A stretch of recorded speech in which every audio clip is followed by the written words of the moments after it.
बोलो सत्य गुरु महाराजनी जय। सतगुरु भीमराम महाराजनी जय।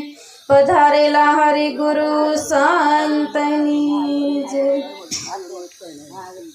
है जी नाम नयन में रम रहा ने जानत विरला को, जाको पूरा सतगुरु मिला ने वाको मालूम होय। तो शू कीधु तो के नाम नयन में रम रहा ने जानत विरला को, जाको पूरा सतगुरु मिला वाको मालूम होय। तो के नाम नयन में रमी ज रह्यु छे पण एनी आपने खबर नथी, कारण के ये आप मेळे सूझे एवं नथी। ये तो कोक पूरा सतगुरु आवा जागृत संत महापुरुष मळे ने तो ई नामनी आपने ओळखाण थाय। कारण के कृष्ण भगवाने गीताजी में कीधु के अर्जुन हूँ कणकण में छुं, मारा वगरनी होयनी अणी मुकाय ने एटली जग्याए खाली नथी। तो कणकण में छे, गीताजी में ज्ञान भरपूर छे पण कणकण में कया स्वरूपे छे ने ई आपमेळे सूझे नहीं। ए तो कोई एवा जागता संत पासे जावुं पड़े तो आपने एनुं ज्ञान थाय। એટલે જાગતાના પ્રમાણ કીધા। અને આ પૂરા સતગુરુ પૂરા કેમ કીધા તો કે અધૂરા હશે તો કે નહીં, કારણ કે જે નથી ગયા એને ખબર નથી પણ આવા જાગી ગયા, પોતાના સ્વરૂપમાં જાગી ગયા।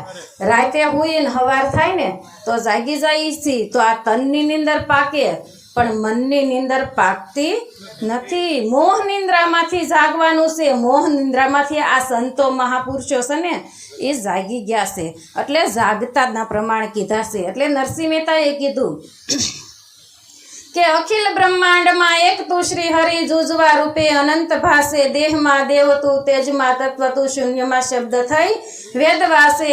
તો કે અખિલ બ્રહ્માંડમાં એક જ શ્રી હરિ છે અને એ પછી ઘટમાં કયો કે પટમાં કયો, બહાર ભીતર એક નિરંતર। અને પછી સતગુરુના શરણે જઈને એટલે પછી વાણી અને નેણ ને વેણ પલટી જવા જોઈએ, એનો એ રંગ રહેતો નથી। એટલે કીધું કે સંગ કર્યો સાસો પણ રંગ લાગ્યો નહીં, સંગ તો કરીએ છીએ હાસો પણ એનો રંગ નથી લાગતો, નેણ ને વેણ પલટતા નથી। એટલે કીધું કે વાણી અમારી ફીર ગઈ, यही तन यही देश, खारी सो मीठी हो गई वही सतगुरु का उपदेश। सतगुरु नो उपदेश मळे ने तो नेण ने वेण पलटी जाए, गमे एवी वाणी होय, कड़वी होय, खारी होय पण ई पछी मीठी थई जाए। એટલે કીધું કે ગુરુજીનો શબ્દ એવો મુખમાં સાકર જેવો કે હાકર જેવી મીઠી વાણી થઈ જાય। સંતોની વાણી તમે ગમે એટલી સાંભળો ને તો એનો કોઈ દી અખો આવતો નથી, એ તો એ અજરો છે, એ ઝરી જાય છે, અજરો એનો થાતો નથી। અને ઓલો તો અજરો થઈ જાય, અખો થઈ જાય। કોઈ એવું હોય ને તો એવી ખારી કે કડવી વાણી હોય ને તો એમ થાય કે અહીંથી જાય તો સારું, પણ સંતોની વાણી તો એમ થાય કે સાંભળા જ કરી, સાંભળા જ કરી। પણ એ ગરીબી રાખી એટલે બાપુ સાહેબે કીધું ગાયકવાડે કે ગરીબી રાખી ગુરુને સેવો, એના શબ્દનો કરજો તોલ। આપણા થકી જો કોઈ અધકો મળે ને તો એનો ધારણ કરજો બોલ। પછી એવું નહીં સમજવાનું કે આપણે 80 વર્ષના સહીને કોઈ 5 વર્ષનું બાળક કહેતું હોય ને હાસુ તો એનું માનવું પડે। પછી એવો અહમ રાખવાનો નથી કે હું મોટો છું ને એ નાનો છું। ગુરુ મહારાજે તો એક જ હરખા કરી દીધા, પછી ત્યાં કોઈ નાનુંય નથી ને મોટુંય નથી। એટલે એવું અંજવાળું પછી જેને નેણ ને વેણ પલટી જાય ને પછી એને અખંડ અંજવાળા થઈ જાય। કોટીક રવિ ભાણ ઉગે ને એવા અંજવાળા થઈ જાય છે। એટલે લખીર સાહેબે કીધું હે જે કોટીક રવિ ભાણ ઉગા દિલ ભીતર અને ભૂમિ સગળી ભાણી, આ સુન મંડળમાં મારો શ્યામ બિરાજે બિરાજે। हे त्रिकोटी में लगी जो ने तणी रे मारी बेनी रे, बेनी मन भीतर सतगुरु ત્રિકુટીમાં લાગી તો કે કોટીક રવિ ભાણ ઉગી ગયા. ઓલો દાદો ઉગે ને તો અંજવાળા થાય આખી સૃષ્ટિમાં, પણ જેને ભીતર જ્ઞાનરૂપી ભાણ ઉગી ગયો એને તો કોટીક રવિ ભાણ ઉગે ને એવા અંજવાળા થઈ જાય ને કણકણમાં પરમાત્માના દર્શન થાય. મીરાબાઈને કુતરામાંય દેખાતો તો ને આપણને માણસમાંય નથી દેખાતો. મીરાબાઈ રોટલી વણતા હતા તો કૂતરું રોટલીની થપ્પી લઈને દોડ્યું એટલે મીરાબાઈ ઘીની વાટકી લઈને પાછળ દોડ્યા.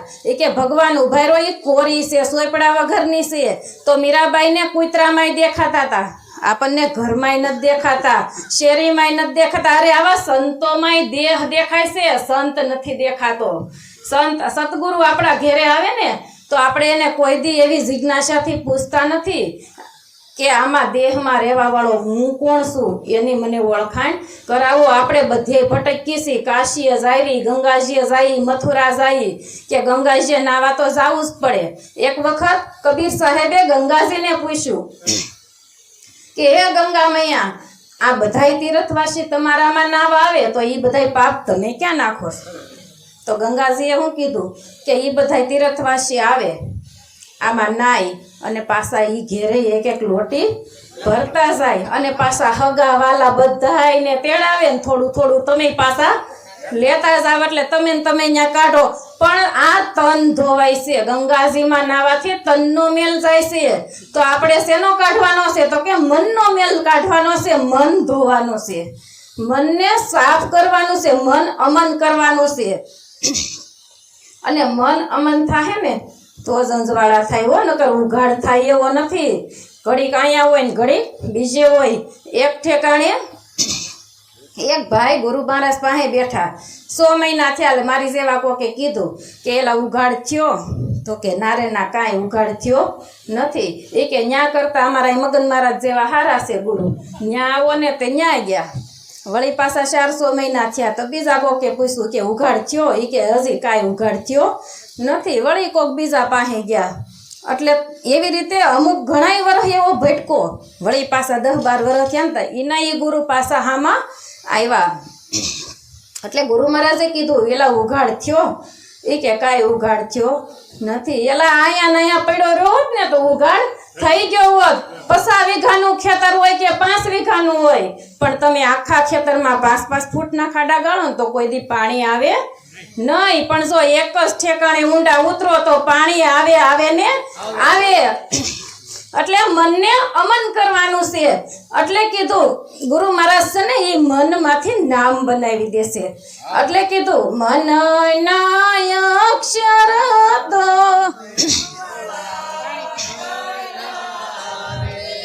વશે લગાડો કાનો એ કરે સાહેલી.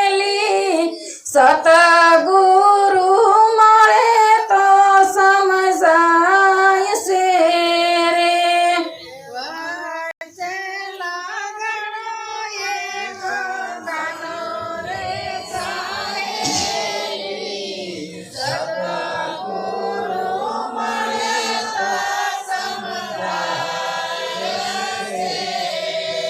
મન હતું બાર ભટકતું હતું, પણ ગુરુ મહારાજે એને ખીલે બાંધી દીધું અને મનને શાંત કરી અને મનને અમન બનાવી દીધું. મન હતું એમાંથી અવળું કરો એટલે નમ થાય. પણ વચ્ચે પછી હું અને તું મટાડી અને એક કાનો, એટલે કે પછી અહીંયા કાના તારા સિવાય પછી કાનો કે રામ કે કૃષ્ણ કે જે કે ઈ તારા સિવાય કોઈ નથી. આપણે તોરલે શું કીધું કે પાપ તારું પ્રકાશ જાડેજા, ધર્મ તારો સંભાળ, બીજાનો નહીં. આપણે બીજાના સંભાળવામાં રહી ગયા, પોતાનું કોઈ દી જોયું જ નથી. તારું અંતર તપાસ તો હૃદયમાં વસ્તુ છે અણમોલી, તારું પોતાના ભીતરમાં જાગીને જો. એટલે કીધું કે હળિયું કાઢે હરી નહીં મળે, મેલી દે દોટા દોટ. હરી વસે તારા હાટમાં, એને પાસો વળીને ગોય. પાસા વળવાનું છે, બીજું કાંઈ કરવાનું નથી. બહાર ભટકણ મટી જાય, એકવાર પાસા વળી જાવ ને તો તારા સિવાય બીજો નથી. ઘટમાં છે ને ઈ જ પટમાં છે. પણ જો ઓળખાય ને એવી ગુરુની દ્રષ્ટિ મળે ને તો ઓળખાય. ઘટમાં પટમાં પછી બહાર ભીતર એક નિરંતર, નહીં કોઈ જંતર નહીં કોઈ મંતર, બસ એક નિરંતર. આટલું બોલી મારી વાણીને વિરામ આપું. બોલો સર